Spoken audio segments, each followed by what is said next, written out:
This episode was made possible by our generous patrons.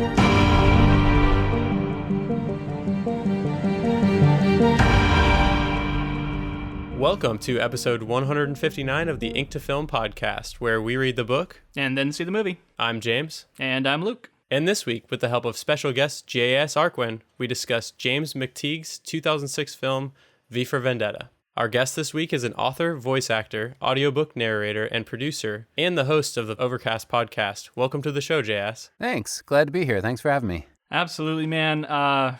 Several months ago, I sent you a short story.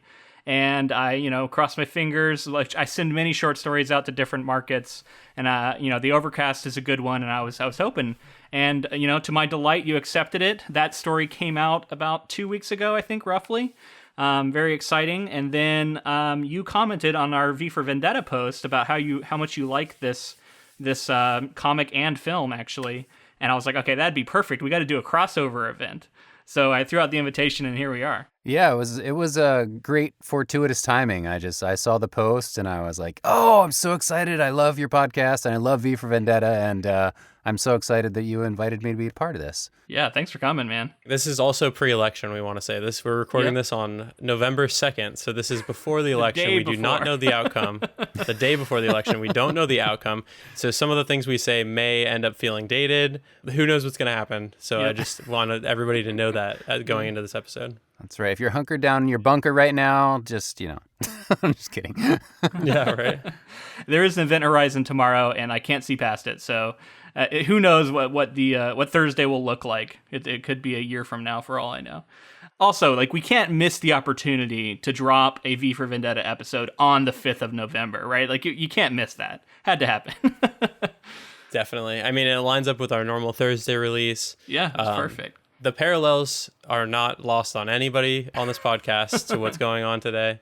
I think that there's a lot of reasons why we wanted to do this project, but I think the main one is with sort of the stuff that's gone on in this country over the last 4 years. We felt like this is a good time to release this kind of episode, and we'll see how the election pans out from here. So, JS, you said that you are a fan of V for Vendetta. I wanted to ask you, did you read the comic or see the movie first? Do you remember? And if so, when did that happen?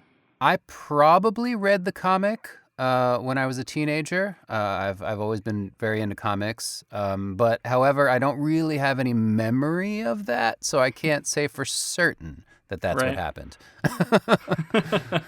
So we talked a little bit last week about Alan Moore, and we talked about him when we covered Watchmen, this sort of notorious figure in comics. Does his work, would you say his work had any influence on your work? Absolutely. What I like about Alan Moore, and you could say this about Neil Gaiman and other people working in comics in that time, I really like that they weren't afraid to bring other arts, and let's say, things people might categorize as highbrow influences into comics, like Shakespeare quotes and music and art and, other things. And so they brought all these other elements into comics that really, I feel, elevated the art form a bit. They took it kind of from pulp and made it something a little more serious, made it something a little deeper, something you could kind of dig into and unearth more layers in. And I really appreciated that.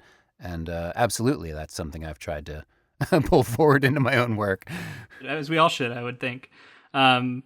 So I wanted to touch a bit on last week, just real quick. I listened back to our episode. There's a couple of points I didn't maybe make as clearly as I wanted to, and I figured, hey, I got another shot here. So I'm gonna revisit just real quickly, if you guys are okay with that. First off, I was making a list of different ideologies, and I said something like, every one of these ideologies has something to it. And in that list was fascism.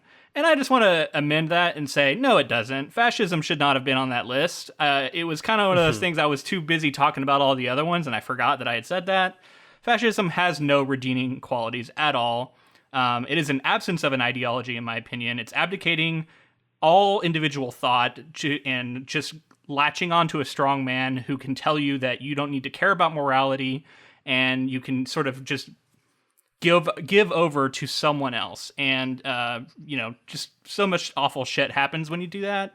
But really, it has no place, in my opinion, in civilized world. So I want to make sure I was clear about that. And then second off, I also talked a lot about like the majority and how like the majority can be overwhelmed by a vicious minority who can like, manipulate the system to get in control, and that minority can exert power, and that then the majority can sort of fight back. That's all very colored by what's happening in America right now.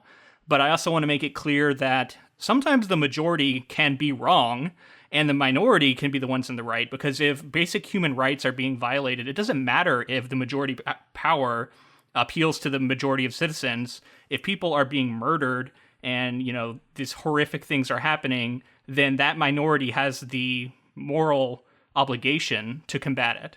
And so I don't want to get too caught up in the moment we're in America and maybe make some statements that don't really apply everywhere else. So I wanted to clear those couple of things up. Alan Moore famously didn't see this movie, wanted to be removed, and we'll talk some more about that in a little bit, from all the promotional material and even like his name removed from the credits.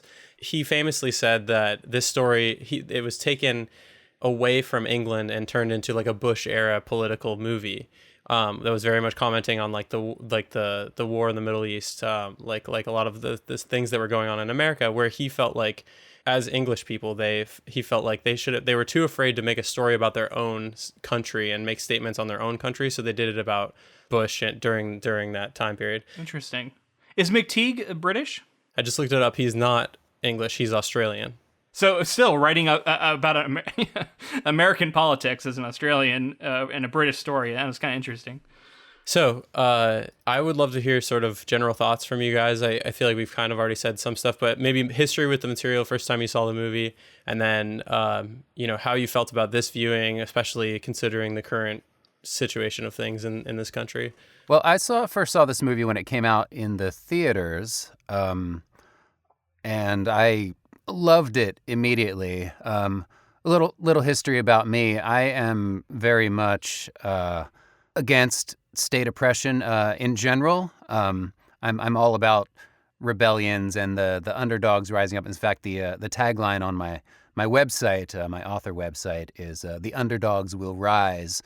And so that's really kind of my MO in life. I'm all about people rising up and taking their own power and not letting themselves be oppressed and stamped on by the big brother forces of the state. And so this movie is right up my alley in many ways. And considering that I saw it when I was younger, it might have even helped form that in my mind. I mean, not that it wasn't already there, but certainly to reinforce that kind of those kind of ideas in me, for sure. Yeah, same. I think I also saw it in the theater when it came out. This was like kind of following on the heels of The Matrix, and I saw that the Wachowski sisters were attached to the film. I think I thought they were directing, but instead they're just writers. But still, it was like the mystique of The Matrix was there, and there was some slow motion in the trailers, and I remember thinking, oh, this is gonna be really cool, and I did enjoy it. But I think some of the expectations I went into might have fucked with me a little bit, because I feel like I've always had a slightly mixed feeling about this movie. Like, there's elements of it that I really love, and there's other elements of it that I'm, not so fond of. This viewing, I think, sort of reinforced that. Having read the comic helped me a lot, like, because I really enjoyed the comic. And I think bringing that material to the adaptation, I was able to, like, really understand V as a character and see a lot more there. And I think that's the best way to experience this movie, I think. I mean, I know a lot of people won't do that, but if possible, to read the comic first and then watch it. And then there was still a few things I was like nitpicking throughout that it was like I was frustrated because I was like, this movie could be so good, and yet they're making a few choices that I just don't love, which I will get into as we go through, like with specific examples. See if you guys agree or disagree. I'll be curious to see. Yeah, I saw this movie in theaters as well, and for me, it was just one of those movies where I think in subsequent viewings, I've seen more flaws than the first time. The first time I saw it, I was like fully in love with it. But I think still to this day, it stands as like a really, I don't know, it's one of those movies that I think I can understand why Alan Moore famously has said that it's sort of a defanged version of his comics. But I also am thinking of it as like the filmmaker saying, what's going to make more of a cultural impact, something that's more palatable and easier for an audience to sort of approach. And maybe that's what's going on here a little bit. I don't want to speak for the filmmaker too much, but someone like me seeing it when I did, I felt like it definitely opened up that sort of idea in my mind that like, government should be afraid of its people. People shouldn't be afraid of the government, like that kind of thing. That's pretty powerful stuff. And I think that it's executed well in this movie. And although maybe they leaned into some of the, more Hollywood aspects of like the action and things like that, I think it still stands as a really solid movie. Yeah, so one thing I noticed, I watched an interview with Alan Moore, and I think he was talking about how in the adaptation, racism, although he hadn't seen it, he had like read the screenplay only, I think. He famously doesn't watch them. Mm-hmm. Which I just want to say, like, that's not actually seeing the movie, and like that's taking away so much from so many people who helped. It's not the same thing. Like the performances are lost. Like so much is lost in that. So I feel like he doesn't have a and a lot of times stuff gets changed in the on the day of. But anyway, the one of the things he said is that the racism was sort of removed from the film. And I think the subtext is there. They talk about immigrants a lot, which I think is sort of a stand-in for racism. But he's kind of right. Like, there's not a lot of overtly racist stuff being said. It's all sort of beneath the surface. And I could see getting frustrated with that because, as we all know, like, racism is very directly tied to this style of governing, like this authoritarian, fascist, especially with the Nordic fire, like the idea of all these white guys in power. Like, of course, racism is a huge thing. And to sort of like make that such a lesser point in the film, it kind of does it a disservice because maybe I think the feeling might have been that it would be more palatable for a general audience if you don't touch as much on racism. I would agree with that, but my thought when I was watching it, because I was thinking that too, I was like, they don't touch on the racism. They do touch on the homophobia, obviously. Yes. But I was thinking about it, and at this point in time, in the timeline, basically the country is supposed to have purged all these elements from it, right? So all the people of color have already been kicked out of the country. All the, gay people have already been sent to concentration camps or whatever.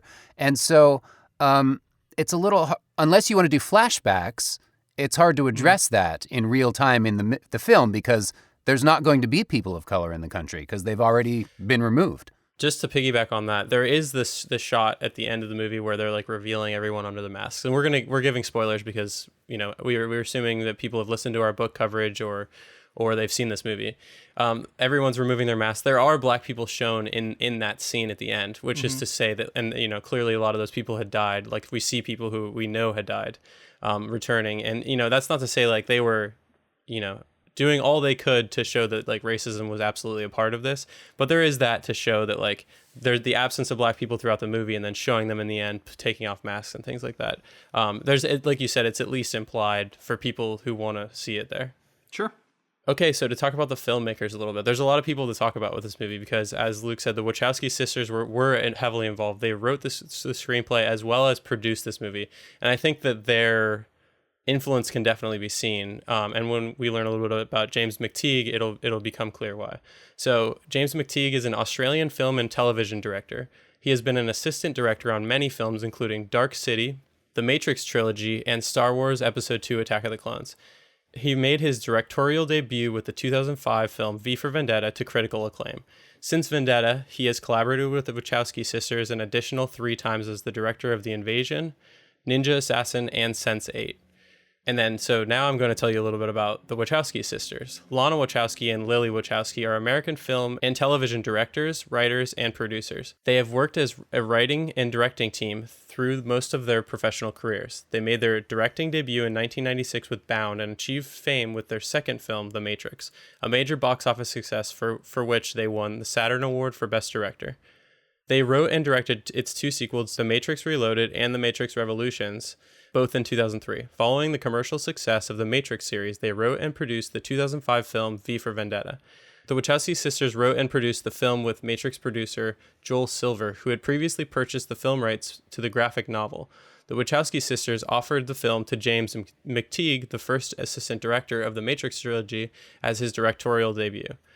You can see the influence of the Matrix in this film here, because McTeigue was assistant director on the Matrix films, and then whether the Wachowski sisters felt like they didn't have time or they just wanted to be producers and sort of lift up other creatives that they had collaborated with before, they offered it to James McTeigue. So I had a very interesting to think, because I remember in the trailers it seemed like they were really pushing the fact that the Wachowski sisters would be, it was one of their creations. It's bigger names. It's what you do, right? When you got a big name on it, you slap it in the trailer. I mean, I see that all the time. I think that there's a different, there's a varying level of degree that I think people will be involved as producers. Yeah. I think the Wachowski sisters were definitely involved in this. Right. Because, I saw they wrote the screenplay, so. I think they were probably on set helping out and doing full-on producing in a lot of ways. The Matrix, stunt team would eventually go on to, the supervisors would go on to make John Wick and things like that. So there's a lot of people who came from those Matrix films that went on to do a lot of different filmmaking endeavors. It's really interesting here though, because it's James McTeigue's directorial debut, and there are influences of the action from the Matrix as well, I would say. Yeah, there's some standouts in those lists of movies. Dark City, Sense8's a lot of fun. There's a lot of interesting stuff in there. I mean, not all of it I would say is definitely beloved films, but ambitious stuff. It seems like they really are tackling big ideas, which more power to them.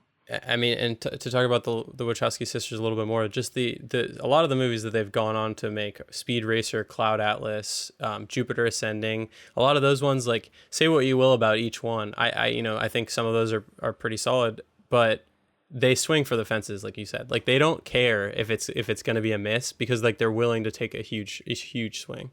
Nice. I think that describes Alan Moore a little bit too. So the the two of them working together, I mean, not working together, but anyway, them adapting an Alan Moore project is very apt. Yeah. It's a shame, honestly, what happened with Alan Moore. And I feel like there's a lot more to the stories with him and his adaptation stuff. But it's what would it have looked like if he could have been more involved in some of this stuff? And, maybe it's impossible. Maybe he's just one of those guys who would never be able to work with somebody else on an adaptation. Maybe he's too much of a control freak. I don't know. But I don't know. I just wonder sometimes what could have been if he hadn't been burned by what did we talk about? League of Extraordinary Gentlemen really seemed to sour him on adaptations in general. Yeah, that was the big sticking point for him. But there was a lot that I was reading into that I'll actually tell you about now. Okay. That this movie was kind of a big turning point for him with film as well. This solidified it, I would say. The fact that he did not want anything to do with Hollywood. And say what you will, I do think Alan Moore is overly critical of a lot of the things that have been adapted of his work, because he's so not willing to collaborate with Hollywood. He's ready to tear down this movie, having not even seen it. And that's the story for all of the stuff that has tried to be adapted since, he's basically distanced himself from Hollywood. He greatly disliked this movie, criticizing the script for having plot holes you wouldn't have gotten away with on Whizzer and Chips in the 1960s, which is a reference that I don't understand, but nope. It sounds, I understand the context. He ended cooperation with his publisher, DC Comics, after its corporate parents, Warner Brothers, failed to retract statements about Moore's supposed endorsement of this movie. Producer Joel Silver said at a press conference that screenwriter Lana Wachowski had talked with Moore and that Moore was very excited about what Lana had to say. Moore disputed this, reporting that he told Wachowski, "I didn't want anything to do with films. I wasn't interested in Hollywood," and demanded that DC Comics force Warner Brothers to issue a public retraction and apology for Silver's blatant lies. Although Silver called Moore directly to apologize, no public retraction appeared. Moore was quoted as saying that the comic book had been specifically about things like fascism and anarchy. The words fascism and anarchy occur nowhere in the film. It's been turned into a Bush-era parable by people too timid to see a political satire in their own country. This conflict between Moore and DC Comics was the subject of an article in the New York Times on March 12, 2006, 5 days before the U.S. release. In the New York Times article, Silver stated that about 20 years prior to this film's release, he met with Moore and David Gibbons when Silver acquired the movie rights to V for Vendetta and Watchmen. Silver stated, Allen was odd, but he was enthusiastic and encouraging us to do this. I had foolishly thought that he would continue feeling that way today, not realizing that he wouldn't. The New York Times article also interviewed David Lloyd about Moore's reaction to the film's production, stating, Mr. Lloyd, the illustrator of V for Vendetta, also found it difficult to sympathize with Mr. Moore's protests. When he and Mr. Moore sold their film rights to the comic book, Mr. Lloyd said, quote, we didn't do it innocently. Neither myself nor Allen thought we were signing it over to a board of trustees who would look after it like it was the Dead Sea Scrolls. Interesting, man. I don't know. That stuff's all so fascinating to me, Like, most authors, they know that they don't have full control over an adaptation and are happy to give a quote. Like, yeah, I'm excited to see what they're going to do with it. Because, the better the movie does, normally that leads itself to more book sales. So it's interesting to see Alan Moore just completely go the other direction. It sounds like they were not expecting that. He's cementing his reputation as a curmudgeon. Yeah. Definitely. Well earned. I mean, it's tough too, because like that's his legacy, right? Like his legacy is his writing. When I think about Alan Moore, I think about all of these political views and the ways that he was able to thread these into some amazing stories. But also in the same time, I think about all these adaptations that have continued his legacy that he is just like completely distanced himself from and doesn't want anything to do with. Like the fact that he may never watch Watchmen, like the HBO series. They took tons of liberties. They did a lot of things that I feel like he probably wouldn't have agreed with. But at the same time, I think being the sort of storyteller he is, he would appreciate it. And I don't know. I think it's a shame that we'll never know his thoughts on it. Maybe. I mean, as a creator, I would think that would be really weird.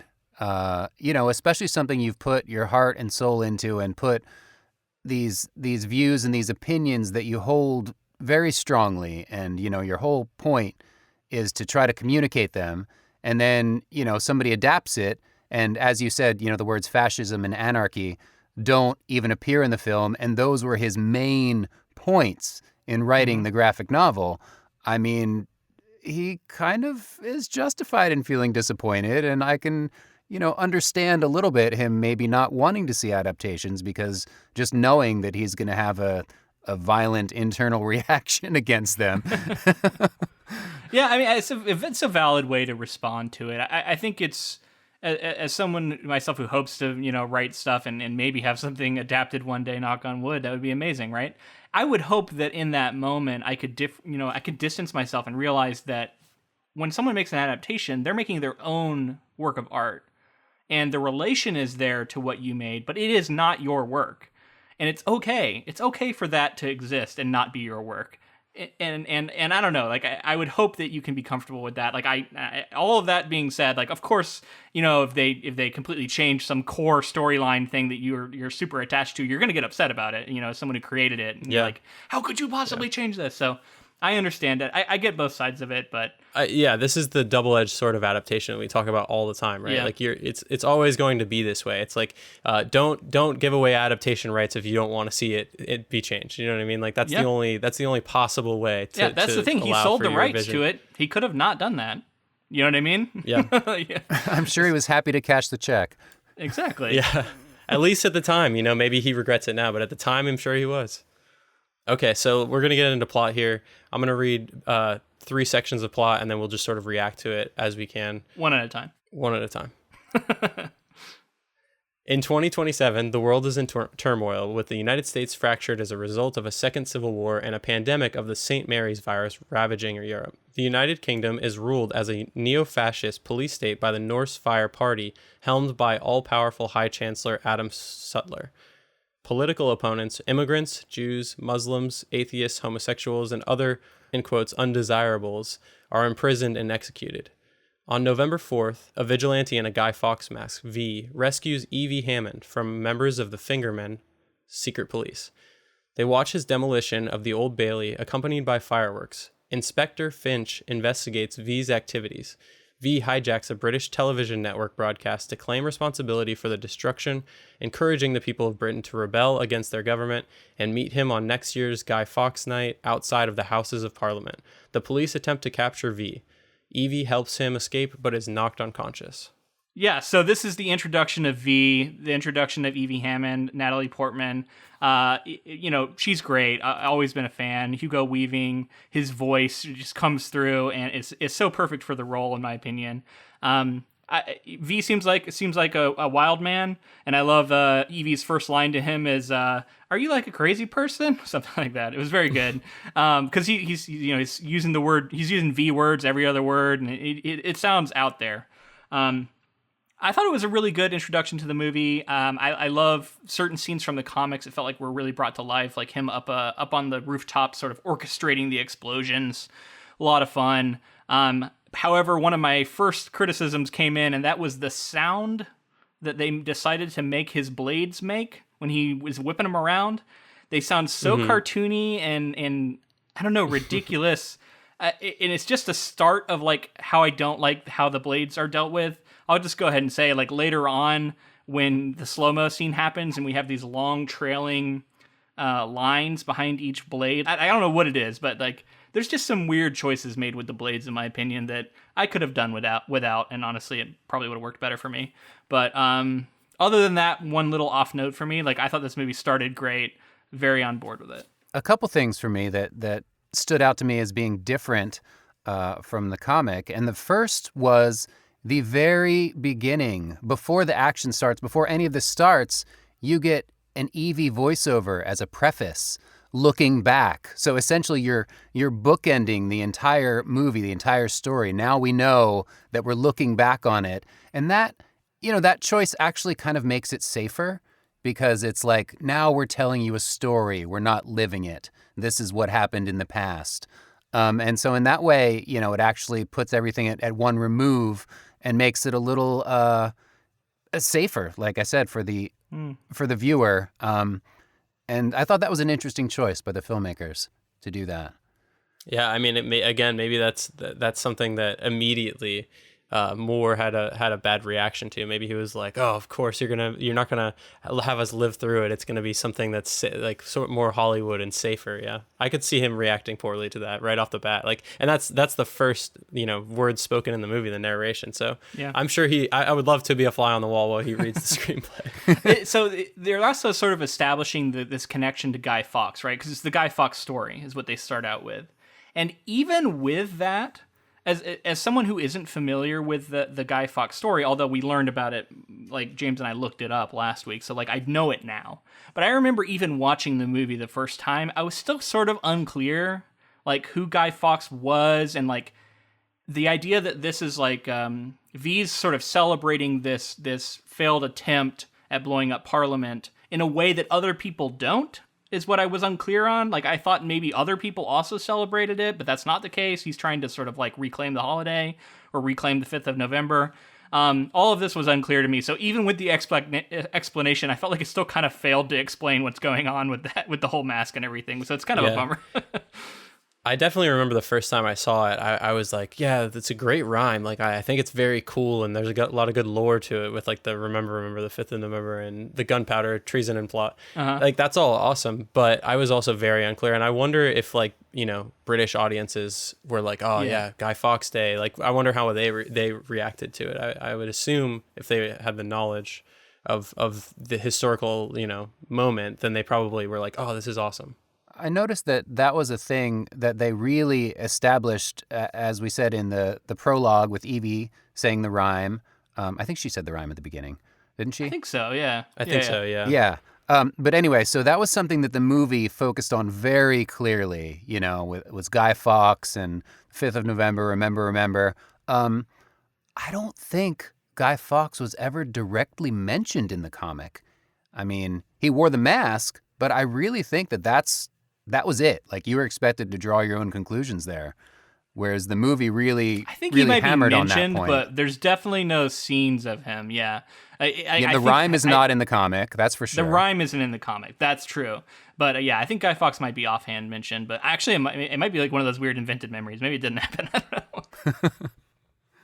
Evey was a lot stronger in the intro to the movie than she was in the intro to the comic. Yeah, absolutely. In the intro to the comic, she's out there trying to turn a trick, which is more desperate, but it's weaker, And in the movie, she's she gets accosted by the Fingermen, and she pulls out mace. She fights back.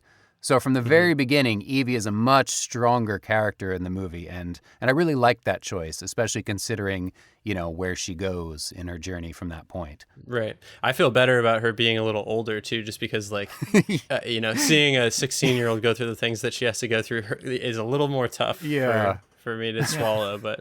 Yeah, the Evey changes throughout hold true, too. Like, she's a stronger character, a more interesting character, in my opinion. Definitely co-sign on that idea that was an improvement. Yeah, and another change I'd like to talk about is the change in sort of the power structure that they're fighting against, because I think Alan Moore went out of his way to show humanity, maybe, or at least have the villains be more three-dimensional. Whereas in this, they're very much sort of the Empire. They're evil. They have no redeeming qualities. Not that there really were redeeming qualities in the comic, but they were more complicated characters. And so that led to it being a more nuanced, more realistic, threat that you would be fighting against. Whereas this is just sort of they're bad and they kill and they have, very, very it's just Hitler, full on Hitler. And it's not as nuanced. And I just wonder, I think that can work for a general audience who might, it's an easier step for, I think, a general audience to say okay, bad person. And that's our, we don't need to be conflicted about the villain. We don't have time and maybe a movie to really dig into that.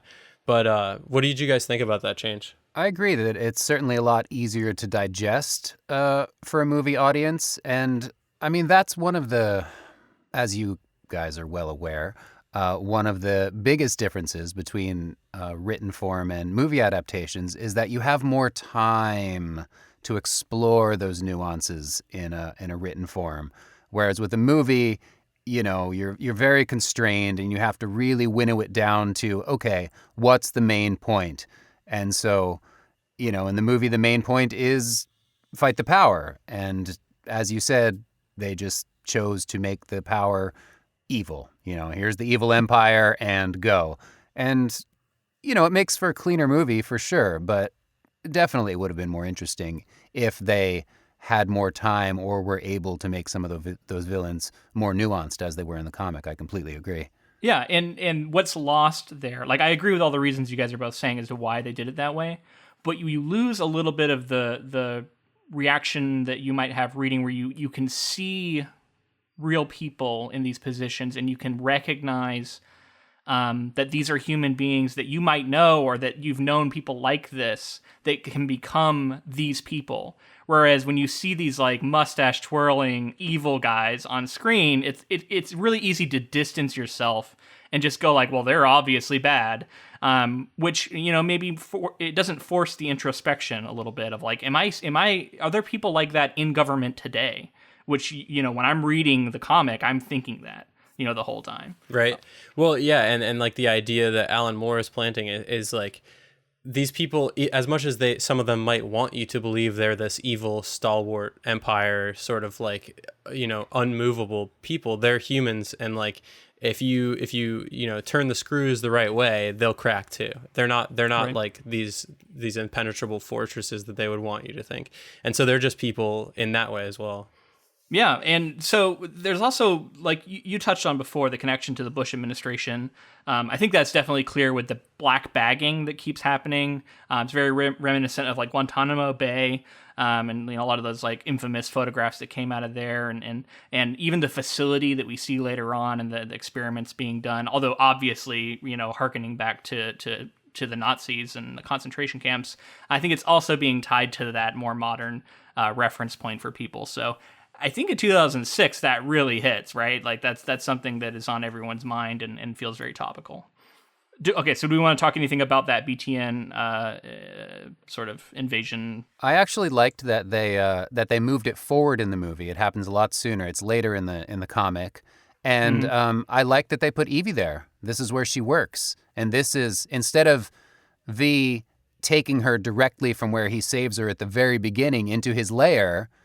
At this point, she makes the choice to help him, and therefore he has no choice but to take her to his lair to protect her, which I think is a much much better story, and it gives Evey agency. She chose to act. She chose to help V, and so therefore she is there, by her own choice. She's not just this innocent girl plucked off the street and saved by V. Yeah, and that makes V's decision to bring her much more, motivated, I would say. Like you said, like it's not just a random girl that he's like, I'm going to take her and mold her to my will and make her this new, Avenger. She's instead like already shown that she's willing to fight back. Yeah, exactly. Yeah. Okay, so the second part of the synopsis. V takes Evey to his home, where she is told she must remain for 1 year. V kills Louis Prothero, Norsefire's chief propagandist, and Anthony Lilliman, the Bishop of London. Evey offers to help, but escapes to the home of her boss, talk show host Gordon Dietrich. In return for Evey trusting him, Gordon reveals subversive paintings, an anti-Quran, and homoerotic photographs. V confronts Dr. Delia Surridge, who experimented on him and others at Larkhill concentration camp. He kills her painlessly. After Gordon satirizes the government on his show, his home is raided and Evey is captured. She is tortured for information about V, her only solace being a note written by Valerie Page, a prisoner tortured and killed for being lesbian. Evey is to be executed unless she reveals V's location. When she says she would rather die, she is released, finding herself in V's home. V staged her imprisonment to free her from her fears. The note was real, passed from Valerie to V when he was imprisoned. Evey leaves him, promising to return before November 5th. Yeah, this part contains the line that you referenced earlier, people should not be afraid of their governments should be afraid of their people. And fantastic line, has been misunderstood and co-opted by some of the worst people out there. And it's really unfortunate. Yeah. I was reading an interview where Hugo Weaving was asked about this, and like specifically The Matrix and V for Vendetta, and how like a bunch of alt-right people are like touting these, using the terminology and stuff, and it's so frustrating. And he called them all fucking idiots, I think, something to that effect. Because it's like, no, this isn't about like how you don't want to have to wear a seatbelt or whatever it might be. Like, this is about actual oppression from the government and fighting back against that. It's not the "don't tread on me" bullshit that so many people like to think it is. But anyway, I mean, it's open to interpretation, I guess. And that was, I think, one of the powerful messages, probably the central message of the movie, that actually was not in the comic, because the comic was focused on anarchy, and that is collective action. That, in V's announcement to the people, he invites them all. He says, hey, in a year, I want all of you to meet me outside of Parliament, and together we will do this. Whereas, in the comic, that invitation never happened. V is essentially a lone wolf, and he's doing his thing. Yeah, in changing sort of the message, I guess, or sort of specifically the time period. The anarchy made sense for what Moore was trying to say, the story he was setting up. And I think in changing that fundamental part of the story and changing it to sort of a Bush era allegory, I think, having it be about freedom and having it be about the people, like the government should be representatives for the people. And like, if that's not the case, then the people need to rise up. I think smartly changed for what this story is in the movie and what they were trying to tell. I think both have valid points, right? Like, it's like, I think the more pessimistic way to look at it is to say that, maybe sometimes you got to do something on your own. Maybe you won't have the support of everyone else, but you can still be sort of confident in the power of your ideas, right? And the power of your principles. And that's what we see in the comic with V. Like, this is a man who knows his principles and is empowered by them and takes action. And then he does sort of inspire people. We see a lot of anarchy breaking out, but whether or not it's going to lead to something better, I think, is unknown. And Alan Moore had said that he's a bit of a political pessimist. And I think that was sort of saying, like, yeah, the people who created this Northfire shit and voted for it originally or what have you, like, they're still here and they could still make the same mistake again. Whereas in the film, it felt like a call to action, like, everybody wake up and let's get this shit out of here. And in that way, it is from the beginning, when playing the music and drawing people out into the streets and making such a spectacle, it is an invitation for everybody to join V's cause. Absolutely. As an audience member, the changes that are made to V specifically also align with that. Like we're supposed to see V in a different light than I think we see. I think he's way more violent and sort of unhinged, and not even unhinged as much as he's just like willing to kill innocents for the sake of his cause. He's willing to kill whatever it takes in order to topple this fascist regime.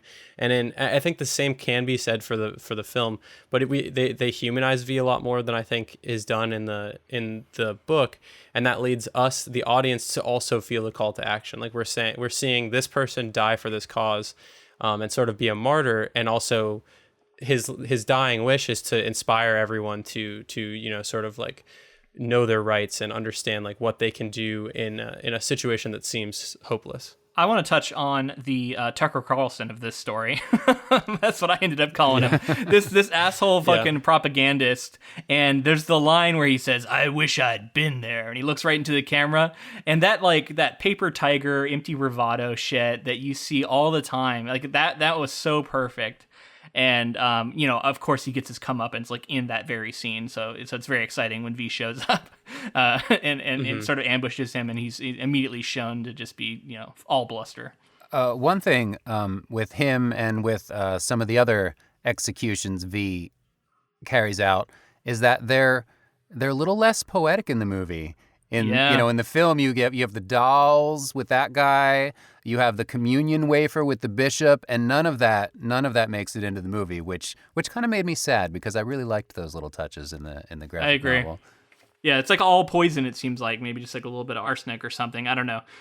You don't get the poetic justice. We get some backstory here. V. We see the Nazi shit going down. We see mass graves, experimentation, Mengele type situations. And honestly, like I didn't in this viewing, like I didn't quite understand why V has the sort of mercy that he shows. The woman doctor, I forget her name. It's drawing a blank. Surridge, yeah. Because like I guess she just felt bad about it, so he takes pity on her. But like, she was fucking Dr. Mengele, basically. Yeah, I know. She basically says she's sorry and all this stuff after he's already injected her. And so it's like, how did he know? Unless I guess he'd been surveilling them. Yeah, I guess you could say that, but it wasn't as clear as it was in the comic. It's almost that like weird sexism of like, oh, it's a woman, so he has to treat her differently. But like, she did as much heinous shit as everybody else. Yeah. Seems to me. More in some cases. I mean, she was in charge of the, developing the virus, wasn't she? Yeah, basically. I think there was some implication that maybe like it was meant to like end wars or something, and like she had these grand ideals for like what it was going to be, because she was comparing herself to Oppenheimer at one point. But I don't feel like the case was made for why we shouldn't just hate this woman, other than V just apparently doesn't as bad as he dislikes the others. I don't know. Right. Well, I mean, the case was that she feels remorse, which the others don't. But again, how would V know that? Yeah, I did like the line where she said, what did she say? Like, will it matter if I say that I'm sorry? And he said, always, or something like that. Is that the line? Yeah. Yeah. And I do think there's something being said there, right? Like, contrition does matter. It might not save you from the consequences of what has happened, but it does matter. And actually, I think that was kind of a nuanced take to put in the film, which is also, I think, present in the comic, if I remember correctly, in that scene. One line that really got me was when the detective is looking into this shit, and he has this sort of like conversation with the other detective, and he shuts off all the bugging stuff, and he goes, "If our own government was responsible for the deaths of almost 100,000 people, would you really want to know?" And I was like, oh my God. I know, man. Our own fucking government leading to hundreds of thousands of deaths from a virus. I mean, I know the circumstances are a little different here, but that one really struck home. It was like one of those surreal moments to be watching this movie in this moment in time. Yeah. It was like, I couldn't believe it. And that was one of the big choices that they made that was unique to the movie too. The virus didn't exist in the comic. In the comic, it was like a nuclear war, right? Mm-hmm. And so that made the government way more sinister in this version. I mean, not that, they weren't sinister enough in the comic, because the concentration camps were still there in the comic, obviously. Yeah. But with the addition of the virus and intentionally releasing it on their own people in order to take power, just ups the villain level like exponentially. Yeah.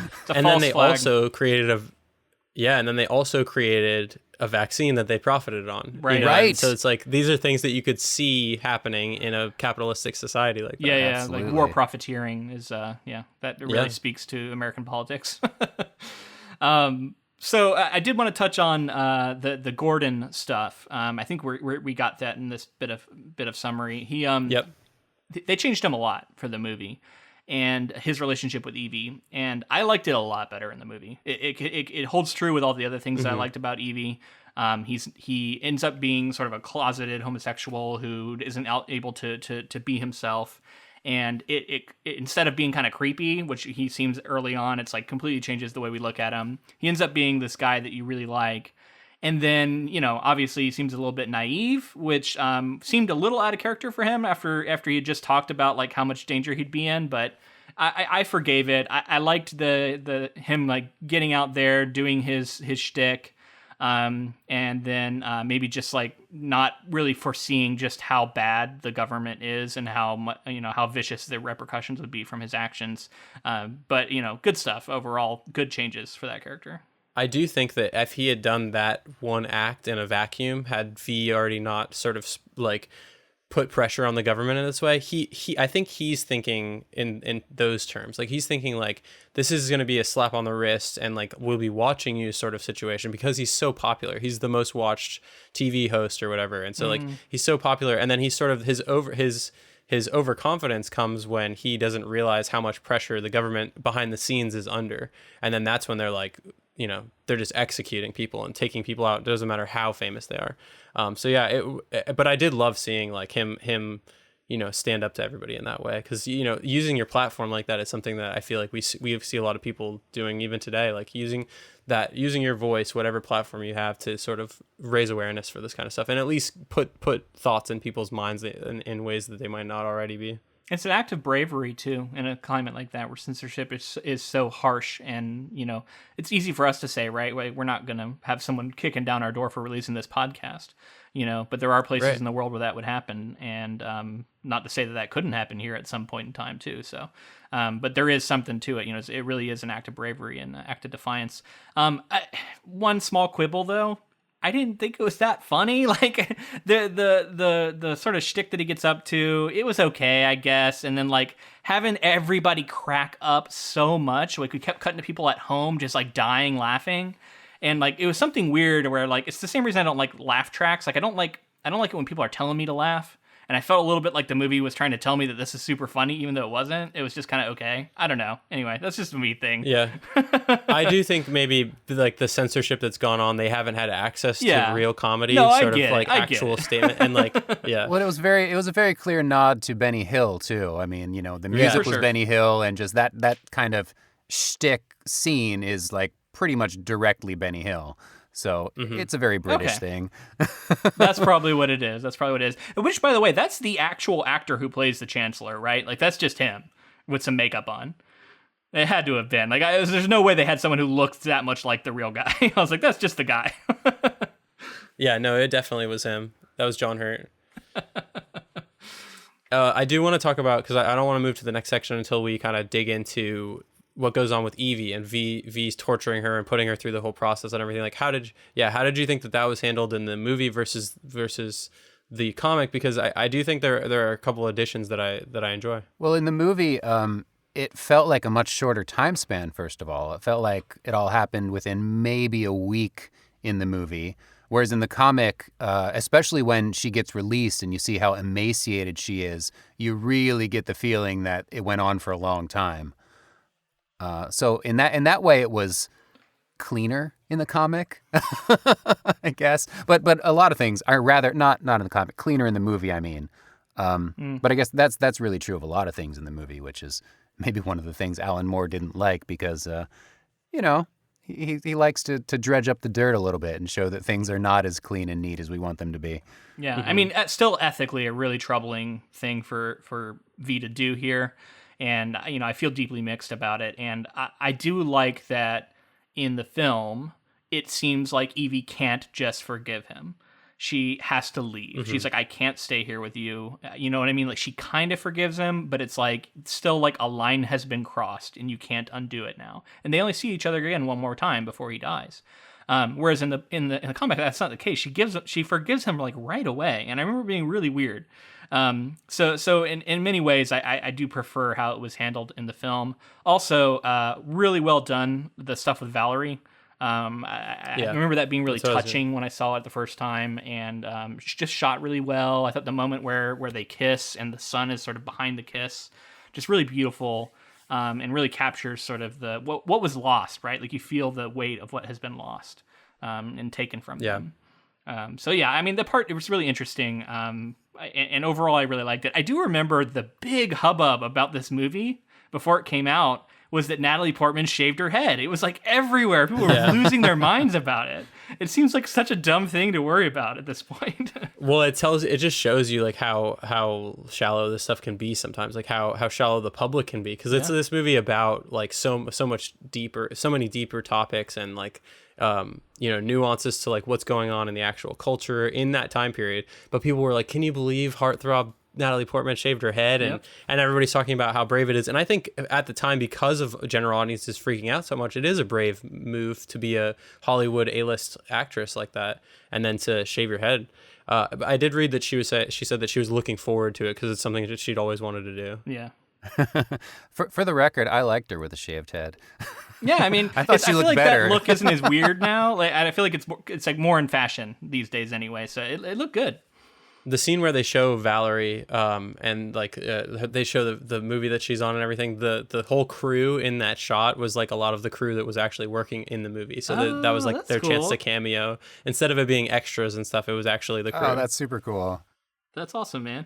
I did wonder do you guys think that the game was given away a little bit with the way all of the like guards were shot with their like weirdly shadowed faces all the time? Like, because I remember in the movie, like, I don't know if I figured it out that it was V, but I remember having like strong suspicions. It felt like it was a little bit obvious, but it's hard for me to really remember what I thought back in 2006. Yeah, I can't say that I figured it out. The first time I saw it, I definitely didn't figure it out, I would say. But something I noticed, because going into it, I knew to look for it, was I can't say for sure, because they make a big deal about his hands earlier in the movie, and then later on he's shaving her head with like clear gloves on. And I can't say for sure, but it seemed like they weren't very scarred through those gloves. So I was like, that might have been a moment where it was like they should have had like black gloves or something as he buzzed her head, because I was like, your TV's like, just too good these days, man. yeah, maybe. Oh, that's a good catch. Now I want to go back and look and see if that's true with the hands. But as far as the faces go, I agree. I did not pick up on it the first time I watched it, for sure. But it's also very true to the comic. I mean, that's exactly how they are presented in the comic. You know, all those shots, they're backlit. They're just these black silhouettes.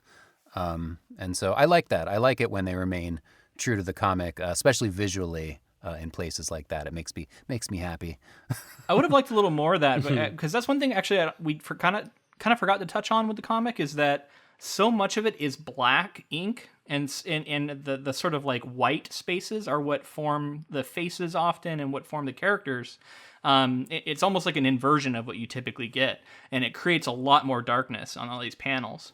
And yeah, I did like to see that here, and honestly, like, yeah, I could have dealt with more of that throughout, because it would have felt more in line with the comics.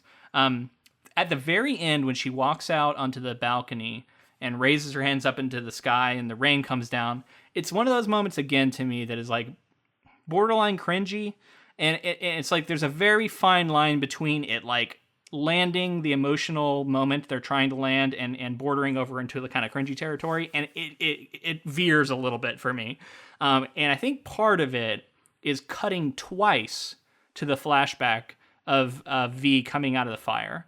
I don't even know that they needed one cut back, because I think we understood the moment. I definitely didn't need two. That felt it felt like too much to me, and maybe just like not quite trusting the audience to know what's going on here. Yeah, I think that's what it is. I felt a little bit of that, but it still works for me. I think it's a scene of like rebirth, and obviously that's what they were trying to get at with the cutting back and forth between his rebirth and her rebirth. But like, I don't know. It still worked for me. And I think it's probably mostly because of like Natalie Portman's performance. Yeah, no, which was just because I buy her performance all the way through. Can I digress for a minute and just ask you guys, if someone put you personally through that, could you forgive them?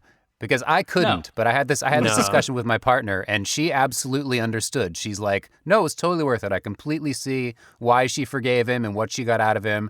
I was like, oh my God, you're crazy. I could never forgive somebody if they put me through that.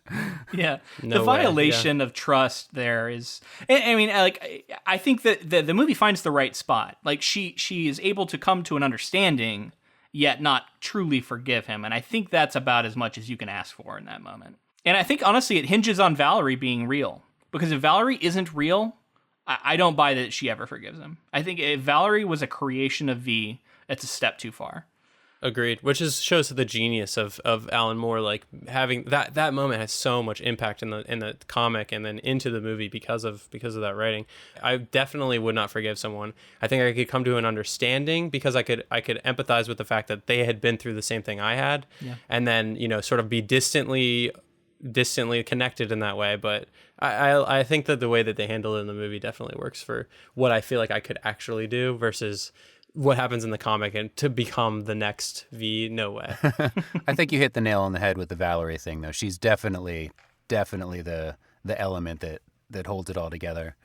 Okay, so I'm going to read the last bit of summary here. Reading Surridge's journal, Finch learns V is the result of human experimentation and is targeting those who detained him. Finch meets William Rookwood, who tells him about the program. 14 years earlier, Sutler, Secretary of Defense at the time, launched a secret project at Larkhill which resulted in the creation of the St. Mary's virus. Creedy, the current leader of the Northfire Party, suggested releasing the virus onto the UK. Targeting St. Mary's School, a tube station, and a water treatment plant. The virus killed more than 100,000 people. The outbreak was blamed on a terrorist organization. Northfire used the fear and chaos to elevate Sutler to the office of High Chancellor, win an overwhelming majority in Parliament, and profit off the cure for the virus. Finch discovers that Rookwood was V in disguise. As November 5th nears, V distributes thousands of Guy Fawkes masks. On the eve of November 5th, Evey visits V, who shows her a train filled with ANFO explosives in the abandoned London Underground, set to destroy Parliament. He leaves it to Evey to decide whether to use it. V meets Creedy, with whom he made a deal to surrender in exchange for Sutler's execution. After Creedy executes Sutler, V kills Creedy and his men. Mortally wounded, V tells Evey he loves her before dying.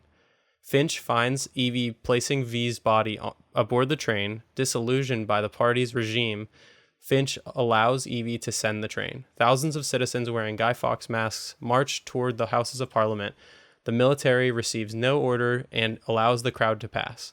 As Parliament is destroyed, Finch asks Evey for V's identity, to which she replies, "He was all of us." So this section contains the rise to power of the Chancellor.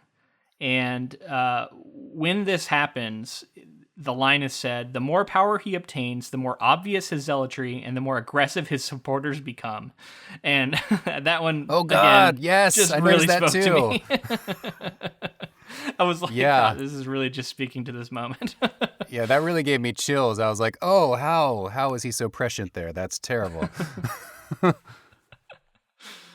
What a great move. What a brilliant move to send out the mass. And again, that underlines the idea of like welcoming all these other people to join in the cause and, the anonymity that it grants, and then also the unification under essentially a banner and a protest of anarchy in a way. It just really works, even though anarchy isn't said in the film. It is still somewhat anarchy. And then, you got Creedy, who is like, I think fairly obviously supposed to be kind of a Dick Cheney type for this movie. But he also reminds me a little bit of Anthony Barr. Personally, I was like, this is the Anthony Barr of this movie. Just the dastardly, right hand who makes so much of it possible. Is he Barr or is he Giuliani? Giuliani is not nearly capable enough. He's a doofus. But as we touched on earlier, I thought the choice at the beginning of this section, to show them taking that terrible dastardly move of choosing to release the virus on their own population really, really ups the villain level. And as you guys said at the beginning, it does kind of turn them into the big cartoon villain as opposed to, them being the humanized villain that we get in the comic, which, suits the purposes of the film, I suppose. Yeah, I really felt like watching this movie now and knowing like what the Guy Fawkes mask represents in the world. Luke mentioned in the previous episode, just like seeing it at protests, seeing it become the symbol throughout the world, seeing all those people together with Guy Fawkes masks at the end. It has, I feel like it would have been even. It's not that it's cringy. It's just that it's like a more Hollywood wrap it with a bow ending where everybody gets together and the forces of good can overcome the forces of evil. And it's clear that that's going to be the case going forward. But like, it means a lot to see all those people together because like it does really represent like a unification of the world in a way, because we see this Guy Fawkes mask in different countries and different rebellions and revolutions throughout the world. Everything that goes on with Anonymous and like all the things that people have like, I think this movie had a lot to do, even though the comic came first. I think the movie made it even more popular to use the Guy Fawkes mask to represent sort of like anarchy and the little guy. Absolutely. I don't think it would be the instantly recognizable symbol that it is today without the movie. Like, the movie is what made it this worldwide thing. I would bet that that's the reason Anonymous chose it, is because they were exposed to it through the film. I think I read that they adopted it like 2 years after the film came out. So it was pretty fresh when they adopted it. So I do want to talk about a couple things here before we get to the end, because I feel like there's going to be a lot to say about the very end. But before we get there, couple of interesting moments. First off, Finch going to the camp to put things together still occurs, but he does not take LSD in the film. Probably a smart decision to not get into all that. Wasted opportunity. We could have had a psychedelic drug trip moment in this movie. Yeah. We don't get that, but we do get this giant domino setup, which I want that to be a real thing. Like, I assume that was a real setup. It was. Yeah. It was? Okay, cool. Because it looked really cool. It did remind me, though, that I don't think the movie did as much to, like, set up the fact that V has a different sort of mind, partially or maybe even mostly caused by the experiments that were done to him. I don't think that's as clear. So I remember feeling like it was a little bit, like, extra, a little bit weird. It was like, he's going to take time to set up this, like, 10,000 piece domino set just for this one moment of like no one's even there to see it. It's just for us, the audience. Like I had more trouble buying some of the theatrics in the film because I felt like I hadn't been sold on this guy's sort of altered mental state. Whereas in the comics, it felt more in line with the character that I had been presented with. Yeah. There's a moment when Evey leaves and he's like, you see that he's like mourning that he like throws the mask and he's like burying his face in the shadows. And then there's the moment of him like cooking her breakfast and like the dancing scene and the love. And I think a lot more time was spent sort of building up him as like a human being. And like, I don't know how that cuts into him being a symbol. I don't know how you guys feel about that, but I think he still represents the things he represents. But like you said, it's almost like they spent more time doing that rather than showing how he's a different sort of thinker and how he might, he's been like, he's a product of his environment in a way. Well, they spent a lot of time showing how eccentric he is. I mean, he quotes Shakespeare. Yeah. His favorite film is, that sword... Count of Monte Cristo. Yeah, the Count of Monte Cristo. He's dueling the suit of armor. He's definitely very eccentric. And so I feel like the dominoes tied directly into that. Yeah. Speaking of the dominoes, 22,000 dominoes. It took 4 professionals 200 hours to set those up. Wow. I was wondering. Thank you for having those statistics. That's cool. I wonder if Hugo Weaving actually got to flick it. He did. That's it was awesome. Hugo Weaving too. That Yeah. must have felt amazing. Yeah, he got to. Yeah, right. Did he actually speak through the mask, or did he record all his lines after the fact in a sound booth? So they attempted to have a microphone in the mask and then a microphone over his forehead where they would try to pick up his audio while he was acting, but ultimately that didn't work out. So they ADR'd all his lines in post-production. The mask just like muffled his voice too much, so they re-recorded everything. I suspected that. But that was him in the mask, though. That was him, yeah, in the suit. For the most part. I assume he used some stunt doubles. Certain scenes within the movie featured James Purifoy, who we've actually talked about before, Luke. He was originally cast in the role, but Hugo Weaving replaced him 4 weeks into filming. Weaving's voice was simply, ADR'd over all of Purifoy's performance. Director James McTeigue has said in an interview, "Can I tell the difference? Yeah. Can the audience? I doubt it." So there are a few scenes in there where it's not actually Hugo Weaving. Wow. Wait, so the mask and cloak. 4 weeks into filming, he was replaced. Remind me when James Purifoy was, when we talked about him? Altered Carbon. I think he was in. He's like the elderly. Oh, yeah. Not elderly, but he's the older. Yeah, he's the older guy. He plays Lawrence Bancroft. He plays Bancroft in Altered Carbon. And yeah, I couldn't find why he was replaced. I'm not really exactly sure. I just saw that he was. I don't know if they would have commented on it just for the sake of Purifoy. I don't know if it was on bad terms, good terms. I don't know what it was. Right, yeah. I mean, it could have been on either side, too. I mean, he could have decided, I can't act in this mask. I hate this. I'm out of here. Right. Yeah. So a couple other things I want to point out. First off, revolution without dancing is not a revolution worth having. I thought that was an excellent line, which I think also speaks to a larger point about there needs to be reasons for this, right? There needs to be hope, and there needs to be something to look forward to, which I think is good for us all to remember why it's important to fight, right?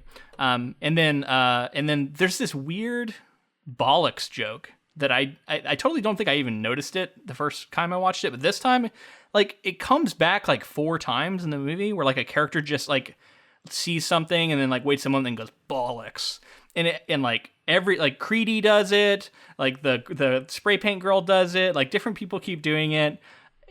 It was okay, but it was kind of a weird thing to just keep circling back to. I don't know. It was did the screenwriters just find it really funny or something? I don't know what was going on there. I don't know. I thought from what I understood, it's just sort of a thing that they say, British people. Yeah, but it feels like something that I don't know. It felt like somebody else shoehorning it in to me rather than it being natural. I can see that. Maybe that's just me. Yeah. I don't know. Maybe they shoehorned it in to make it feel more British. Exactly. That's what it felt like. They were trying to British it up a little bit. Yeah. So add some bollocks and add wanker a few times. Another small thing that I'm sure JS, actually, I'm curious to know if you agree with this. There's the line that's right from the comics where he says, "Beneath this mask, there is more than flesh. Beneath this mask, there is an idea, Mr. Creedy, and ideas are bulletproof," which is exactly the line from the comic, except for they inserted Mr. Creedy into the middle of this wonderful line, which really frustrates me because he knows who he's addressing. Mr. Creedy knows he's addressing him. So there's no reason to put it in there. And I was like, I don't know why they did it. It just maddens me. I'm like, don't mess up this great line with this unimportant, unneeded address. Or am I missing something here? I don't see what it added. Yeah, I see where you're coming from with that. Absolutely. Yeah, it's if you have this great line, don't throw this unneeded name in there. He knows who you're talking to him. You don't need to say it. Anyway, it was a weird thing, small thing. I feel like it's like a mustache twirling sort of villain thing usually to be yes, Mr. Bond, and it reminds me. It's a Hugo Weaving, right? It's Mr. Anderson. It reminds me a little bit of that. There you go. Maybe it's just a Hugo Weaving thing. Maybe he likes to do it. Yeah. And he's like, yes, Mr. Gandalf in Lord of the Rings when he's fucking Elrond. It could easily have been an ad lib. It could have just been something Hugo Weaving said and they left it in. Yeah, maybe. Anyway, yes, we're arriving here at the end of the movie, which I do have a lot to talk about personally, but I want to let you guys talk first. I feel like I've been saying a lot. But yes, the romantic love has been built up, and we hit the crescendo of the movie with the final big action set piece, the slow motion, and then the explosion in the train. What do you guys think of this part? Well, clearly in the action scene, this is where we finally see the Matrix come out, right? Yeah. With the slow motion knives blades twirling, and it's a very, very Matrix moment there with the fight in the subway. The love I have strong opinions on, and they're not all pleasant. Okay. Okay, so I know this is obviously a very standard part of filmmaking and screenwriting. You need a love interest. Everyone says you need a love interest, you need a love story. And so I know why they put it in, but I don't agree that it needed to be there. I feel like, Evey and V could have had a very strong bond and did have a very strong bond, and she could have cared about him just as much as she did without turning to the L word. I just thought that that was the the path of least resistance, and they did it just to please the audience, or what they thought would please the audience. And I don't think it was necessary. I think that the connection between them was strong enough that, we could have felt that without having it thrown in our faces, that explicitly. I totally agree. I wish that it wasn't in there. I wish, like you said, that the relationship was just as strong with no hint of any sort of emotion, like no hint of any sort of love, like no need for a kiss. There was no need for any of that. And like, I get that, like, it means more for V, like at the end is like, professes his love and then says like, she almost gave him pause in his journey and his mission.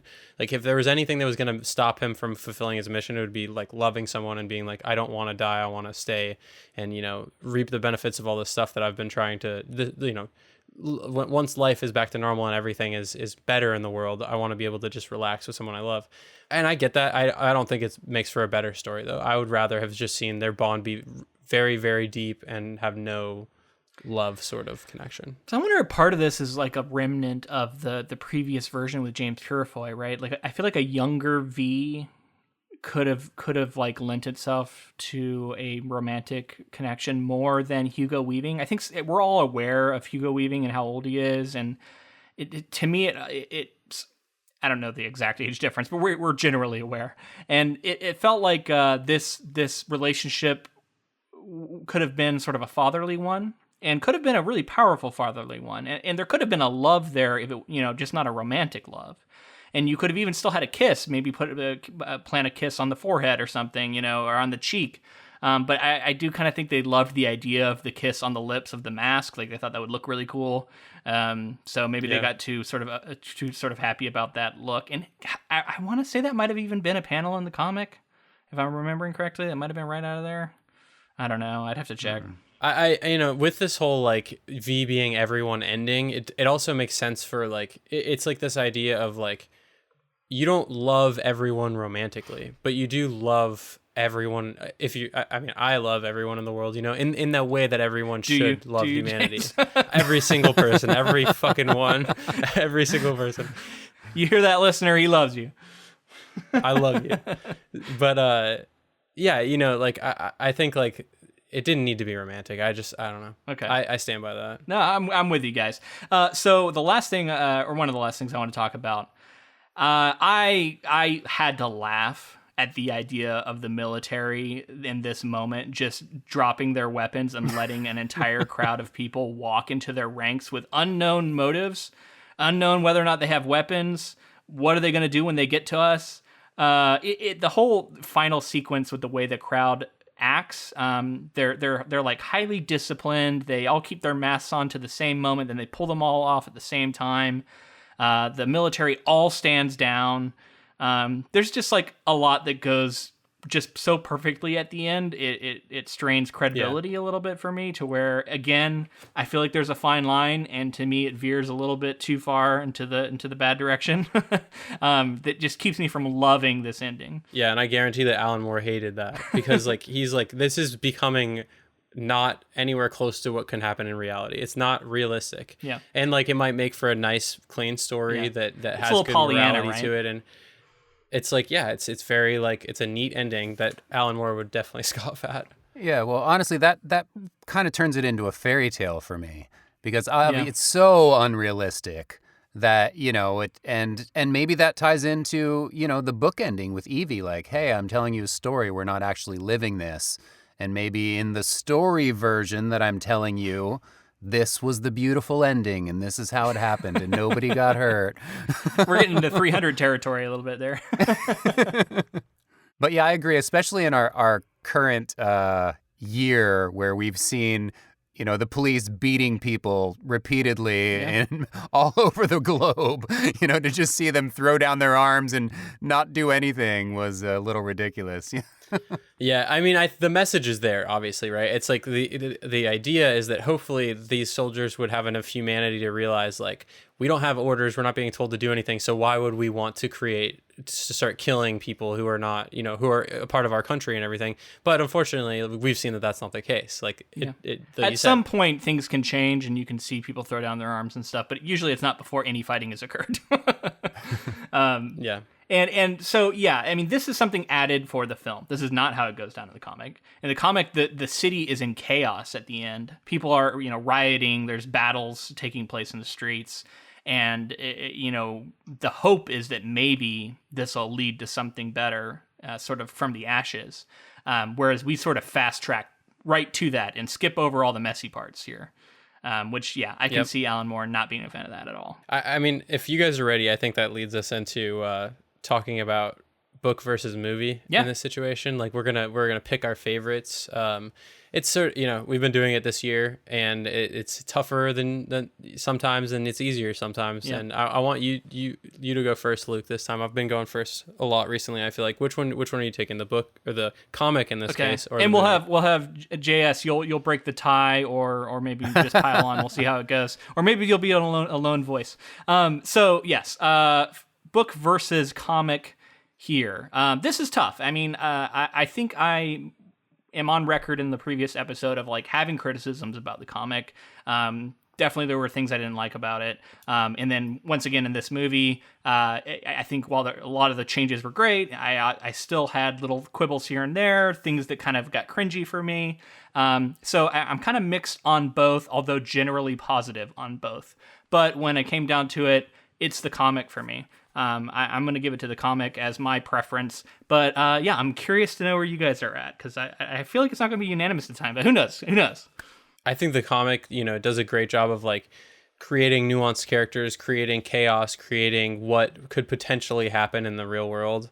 And I think it's especially when it came out, it's this story that we can all look to now as like, what can you do when a fascist regime has taken over your country or whatever? There are things in it that it feels eerie, that they're so similar to real life and things that have happened. He had a lot of foresight. I think he has a lot of great ideas. And then I think this movie did a lot to sort of change from the source material, update it for the modern era, almost fundamentally change it in ways that lead to a different kind of story. And it's a fun comic book story. And I think V is an iconic character.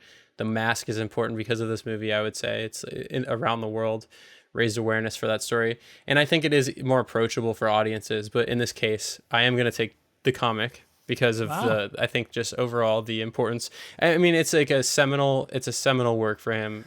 Well, I guess I don't have a tie to break, but this is an interesting question because for me, 90% of the time, I choose the written word over the visual adaptation. I just think, there's so much more time to explore in a book and so much more nuance that you just don't get in a film. And so I almost always favor the written word. However, in this case, I feel that the movie really clarified and distilled and made the story a lot cleaner. There's a lot of rambling in the comic, like Finch taking LSD at the, like there's things in the comic that kind of veer around. For sure. And so overall, the story's a lot messier and the message is less clear. For that reason, just because of, the takeaway that you get from it, I prefer the film. I like that they made the bad guys really bad, instead of them, because in the book, they rose from civilization dissolved essentially, and fascism rose up out of that to restore order, which doesn't really make it bad, actually. Looked at when you look at it in that context. But, when you look at it in the context of somebody who has done a deliberately evil act and killed hundreds of thousands of people in order to advance their own interests, then it is very clearly evil. Right. And I like the message of collective action, that we can all work together, even though it's, Disneyfied and kind of ridiculous in that final scene. But still, it's a powerful message. And as we've seen, it resonated around the world, with the mask being synonymous with many things now, and synonymous with revolution, really. And so just for that, for that distilling of the idea, and for Evey being such a much stronger character, which I really, really appreciated in the movie, I'm going to go with the movie.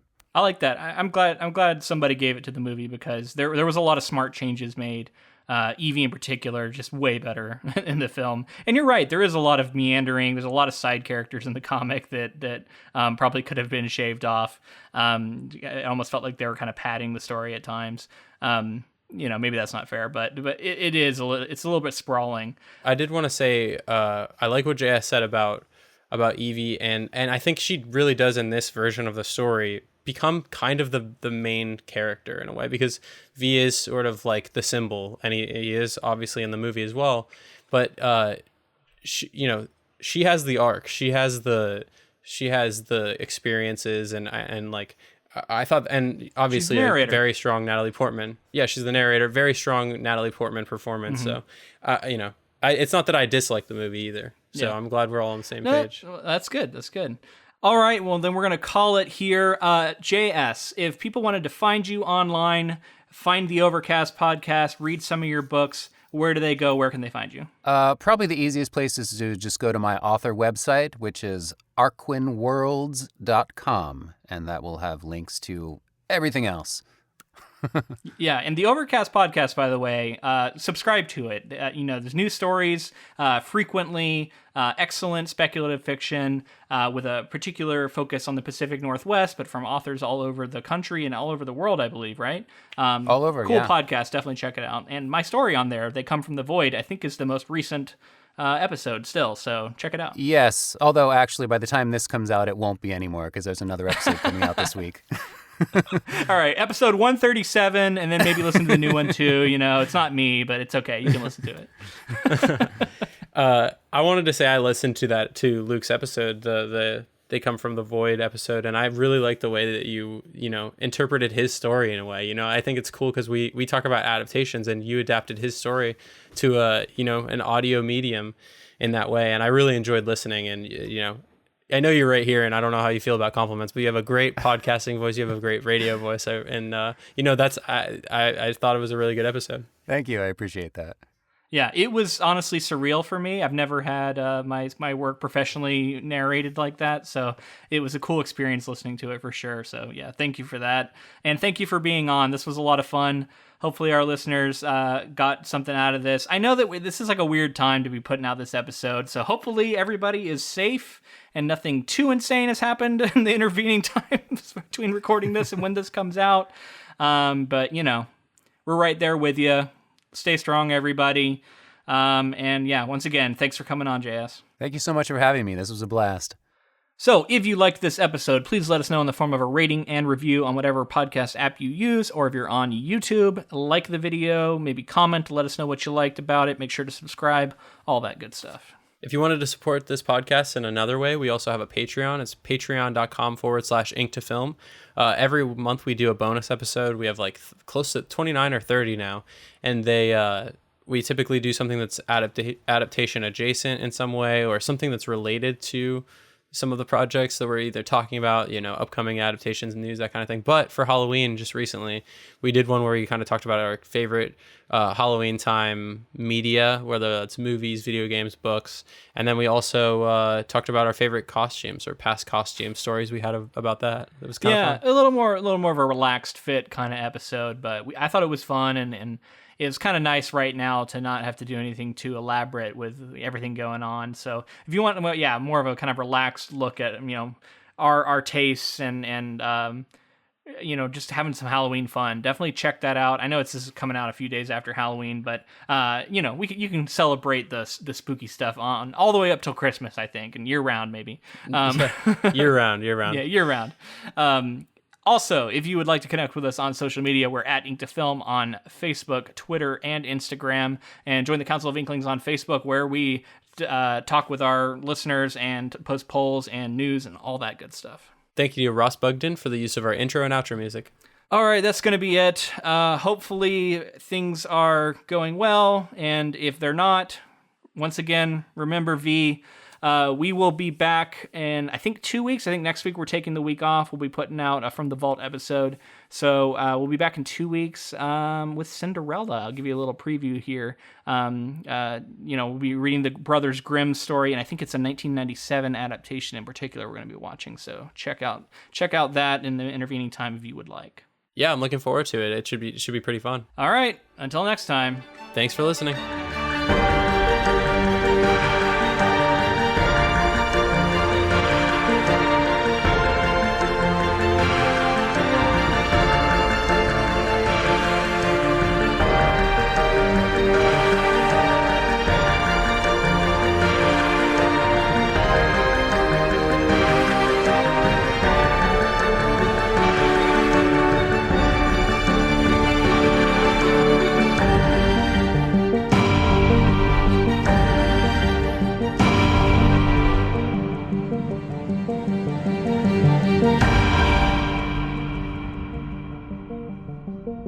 Thank you.